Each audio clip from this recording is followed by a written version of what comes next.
Hi guys, welcome back to Lost in My Library. My name is Kate, and today I'm doing the Brandon Sanderson book tag. This was created by I have everything pulled up here. By Christy Lewis at Dostoevsky in Space. I probably butchered that. I do believe this was created for the Storm Alarm.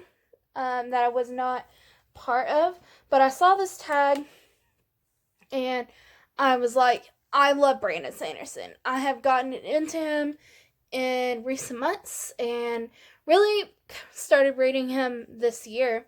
I read my very first Brandon Sanderson book, which was Skyward, which I got for Christmas last year. I read that in January of this year. It feels like it was forever ago. And since then, I've read Skyward, Starsight, Elantris, and Mistborn: The Final Empire. So I've loved every single one of them. I cannot wait to continue with the Mistborn trilogy, which is what I will be working my way through. So who knows? I'm very excited about that, and I'm very excited about the third book in the Skyward series because the second one ended on a cliffhanger. Well, this is a whole book tag dedicated to Brandon Sanderson, so let's just get on with it. So the first question is, Brandon wrote many early novels while working as a night clerk at a Provo hotel. What book kept you reading late into the night? So one book, I don't like reading into the night. I can't because I have attention, like I have a problem focusing on one thing for long periods of time. So I can't sit and read a book for long periods of time, and that's why I don't read as much as people. It's because my attention just can't deal with doing one thing for a really long time. So there's several options here, books that I've like sat and read for a long time. I think the one that I'm going to go with is And Then There Were None by Agatha Christie. This is one of my all-time favorite books, and it's probably my favorite mystery of all time. I think it's a very fun, not necessarily fun.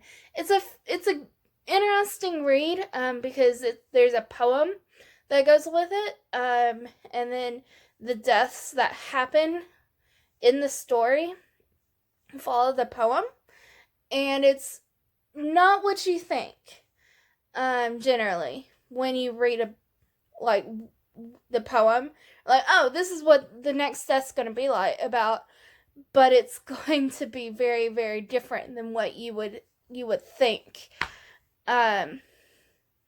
So I read that fairly quickly because I wanted to know what happened. I wanted to know like the deaths and everything that happened. It was so good.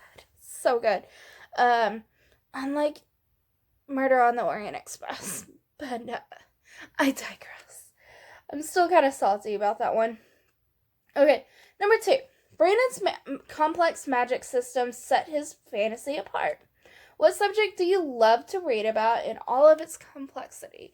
I do like good, complex fantasy systems, but if we're going to talk about things that I love is, I like looking at true crime and seeing how people solved true crime novels. And I grabbed I'll Be Gone in the Dark by Michelle McNamara.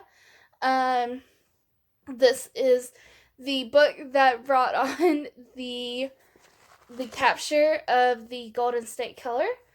And reading this kind of stuff and figuring, like, here's the clues and trying to figure out who did it, I think it's super, like, reading detectives and how they brought killers to justice is an interesting thing to me, and I love seeing how people's mind works when they're hardcore focused on something, what and I love that kind of stuff. It may not be true crime, but like, if I love seeing how people's minds work.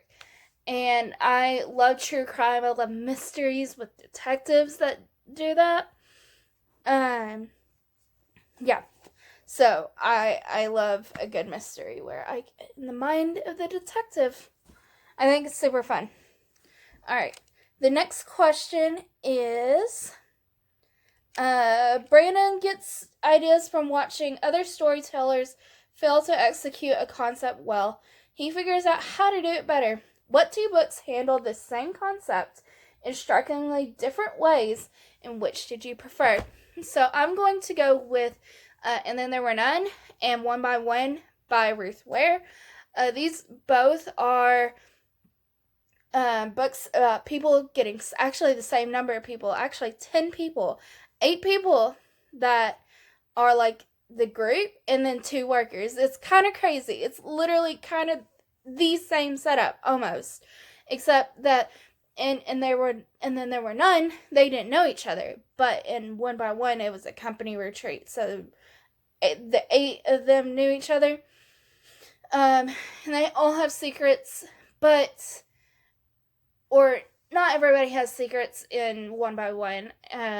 One by One seems to be a lot more focused on a few people, and there's like a few characters that are like they just drift off to the wayside.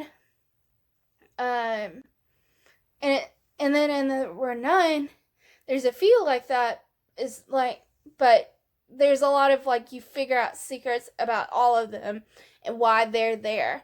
But the concept, and that's a cool concept of like finding out why they're there, what their secret was, and we don't get a lot of their secrets about their secret, but we do eventually find out about everybody's backstory and why they ended up where they are in this mansion island thing getting killed off one.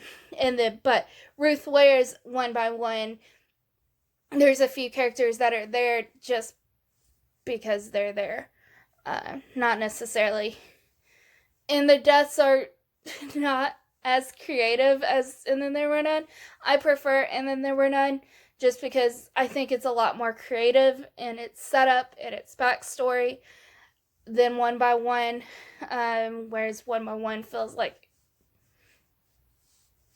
a modernish. I mean, it is a modern thriller, but it doesn't feel creative in the sense of what like And Then There Were None was doing in it. But it is less problematic than And There Were None. But some things you just gotta deal with when you're looking at older books. Alright, the next one is Child Brandon was recommended several books about dogs that die. As a result, he became editing Caitlin here. I wanted to add a book that I recommend that will make you cry.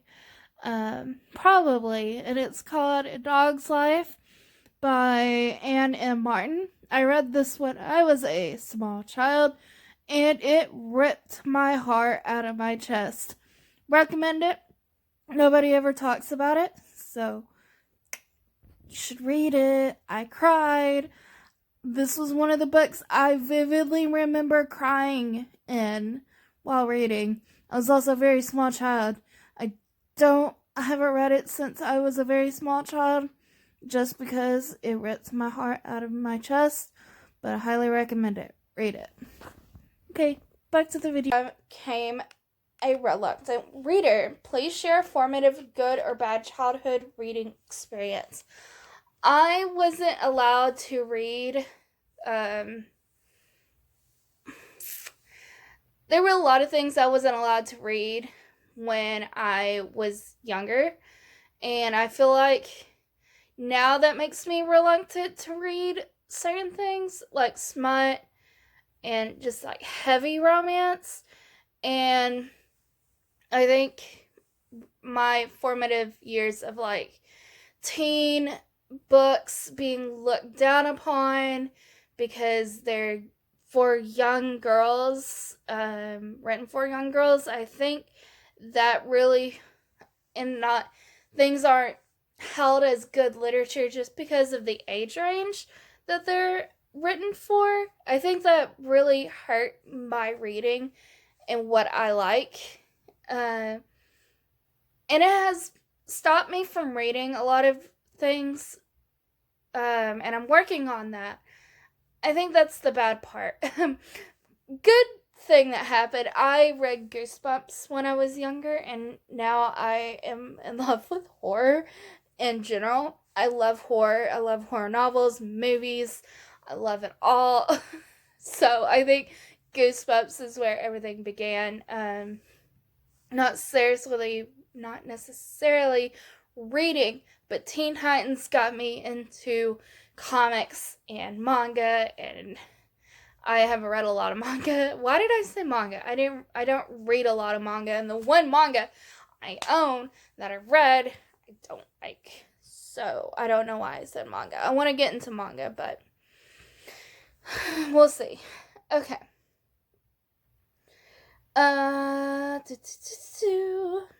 Okay.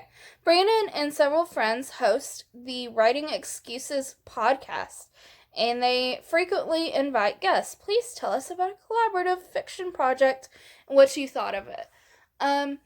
I figured out I'm really terrible about finishing projects when it comes to writing. The very first collaborative writing thing I remember doing was me and my friend Brittany.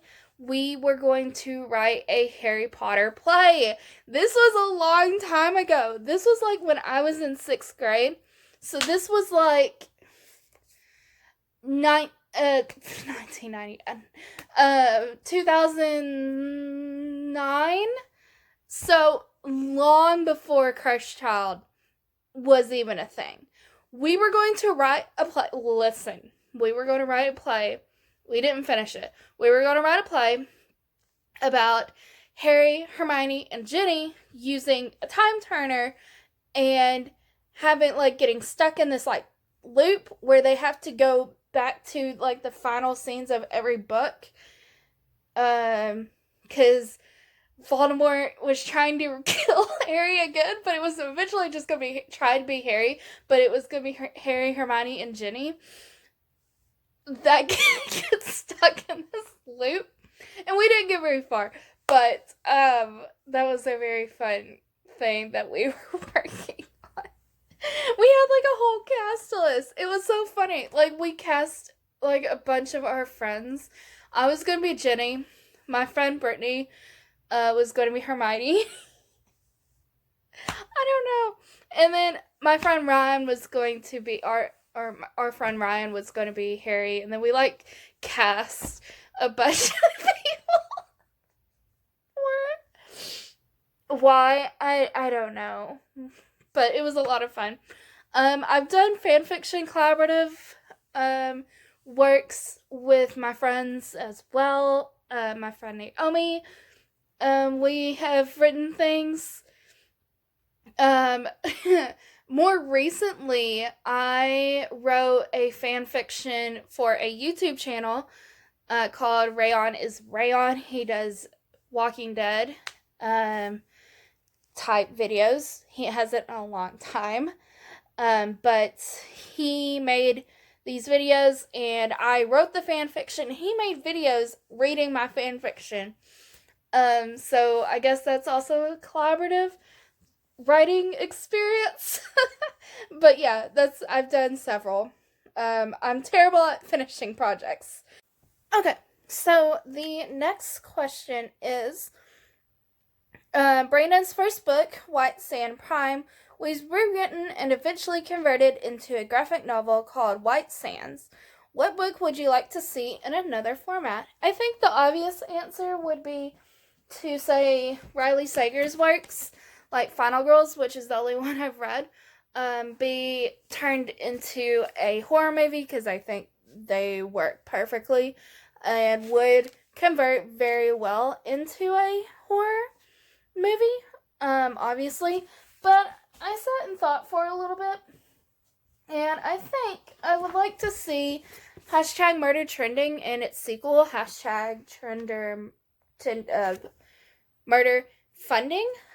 I think I'd like to see these as TV shows. I think these could work because this whole thing is about like live streams, and then the sequel is about a TV show, I think. So I think this could work very, very, very well as a TV show, and the idea of maybe like people voting, like voting what happened every week or every episode. I think it could be a really, really interesting concept of somebody doing. Obviously, it'd all be fake, but like, I think it could be really, really interesting. I think if somebody wanted to do something like this, I think it would go over very well. I could see people like voting every week for something they want. Maybe like the studio, the TV studio gave them options of what could happen, or maybe like a popular idea people really want happen.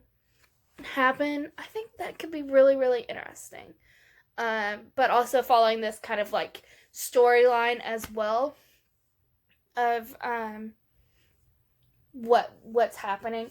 I think I would like to see it. Maybe more the concept, not necessarily following exactly what this story is doing. More the concept of people being stuck on an island and getting killed as like fairy tale things, so, or like different killers.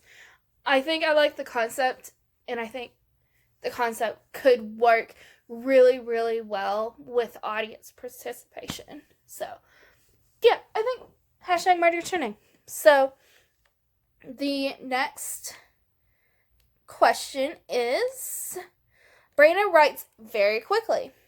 What prolific author or authors would you recommend? Obviously, I recommend Brandon Sanderson because I have loved everything he has written, that I have read.